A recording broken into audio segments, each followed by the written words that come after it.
Ignorance is bliss, right? As long as we don't know about an issue or we ignore the facts, it won't touch us. There is no reason to worry about many worldly issues because even if it does affect humans, it won't be me. It will be the poor minority groups. As economically privileged people, we are invincible. This belief system has been alive for centuries, and it is beginning to show its tremendous faults and negative effects on many people, places, and events as inevitable destruction is upon us. Prime example of this belief system is the everlasting issue of climate change, the event in which fossil fuels and several other factors are causing irregular weather patterns and destroying the Earth and its species. This is found alongside the new-founded coronavirus pandemic, a disease that is quickly sweeping the world and killing thousands in its path. Human denial and ignorance has brought death and chaos, and as we continue with our same ideologies, the problems are going to continue to destroy us. Inevitably, there are people who oppose these points.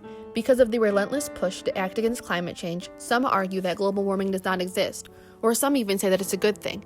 The President of the United States, Donald Trump, said, "It is freezing in New York. We need global warming."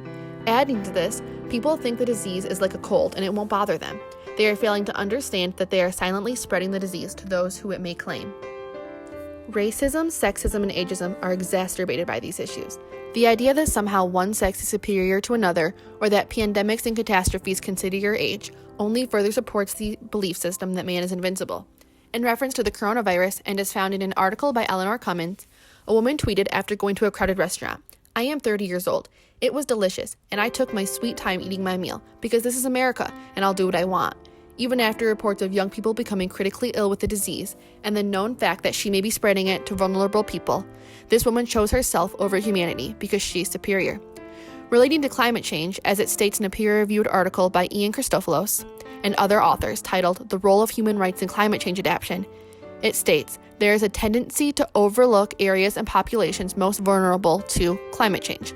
Our ignorance of fact and lack of consideration for other people around us is what drives these destructive worldly events. It's about our risk to others, and that might make it a little more difficult to understand," said Cynthia Rohrbeck, a professor of psychology at George Washington University. Humans are out for themselves. Combining the two situations, Susan Michie, a psychologist at the University of London, said, "I think that this pandemic is showing us that collectivism is absolutely necessary, both in a pandemic and the climate emergency. No one can go away and protect themselves. It's not like that anymore. As creatures that inhabit the earth, we are all in this together.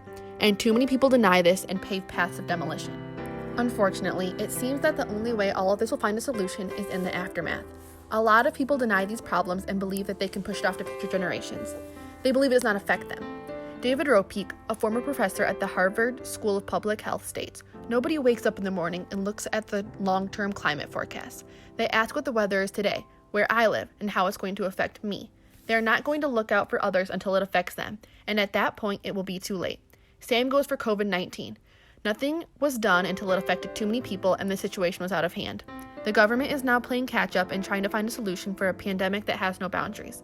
A solution will not arise until it affects those in majorities, those who have a voice. It is hard to see a future without the belief system that we are invincible, but each day that we continue to live as a destructive and ignorant creature is one day closer to a solution." It is becoming clearer and clearer that humans are indeed invincible. No one is immune to human destruction. I guess ignorance is not bliss, is it?